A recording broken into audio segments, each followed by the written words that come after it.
O professor Plínio Corrêa de Oliveira, em recente conferência pública, comentou a preocupação do grande doutor da Igreja, Santo Agostinho, diante dos dois maiores problemas de seu tempo: a decadência moral da civilização romana e as invasões bárbaras. O insigne autor da Cidade de Deus faz reflexões sobre a situação em que o mundo poderia estar caso o decálogo fosse obedecido por todos.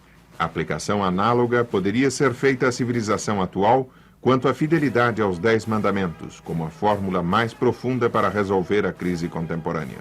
São estas as palavras do ilustre pensador brasileiro.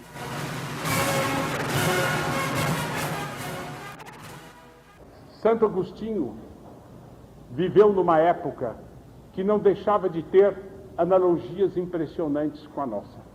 Porque se nós temos hoje, golpeando nos limites da civilização ocidental, o monstro comunista, a barbárie comunista disposta a nos devorar, Santo Agostinho tinha no tempo dele a ameaça dos vândalos, bárbaros que tinham transposto o Danúbio e o Reno, tinham invadido a Europa, tinham passado pelo Estreito de Gibraltar, tinham entrado pela África e ameaçavam de próximo em próximo até a pequena cidade de Pona, onde luzia o seu grande talento episcopal.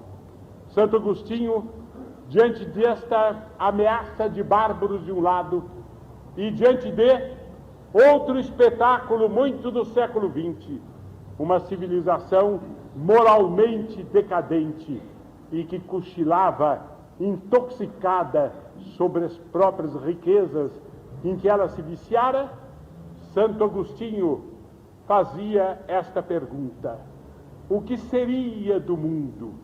Do mundo bárbaro, como do mundo cristianizado dos romanos?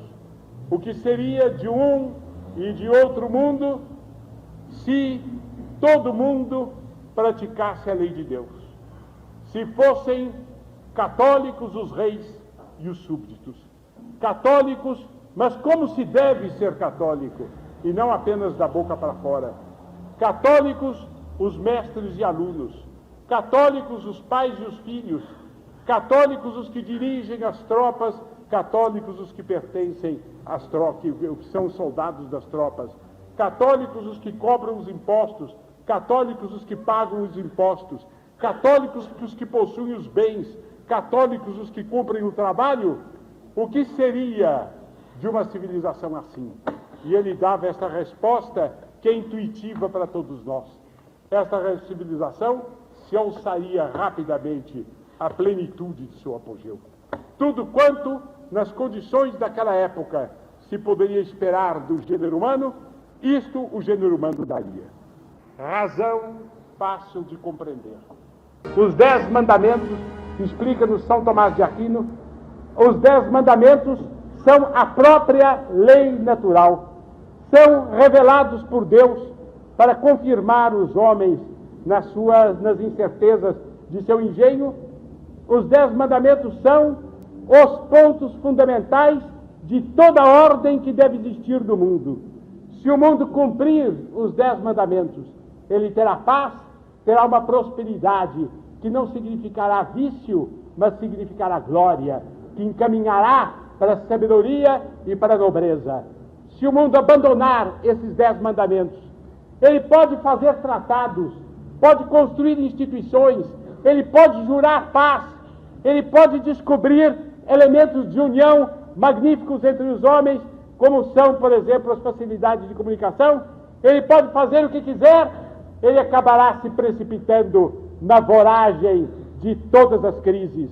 Porque o homem, ensina Santo Agostinho, não é capaz de amar outro homem.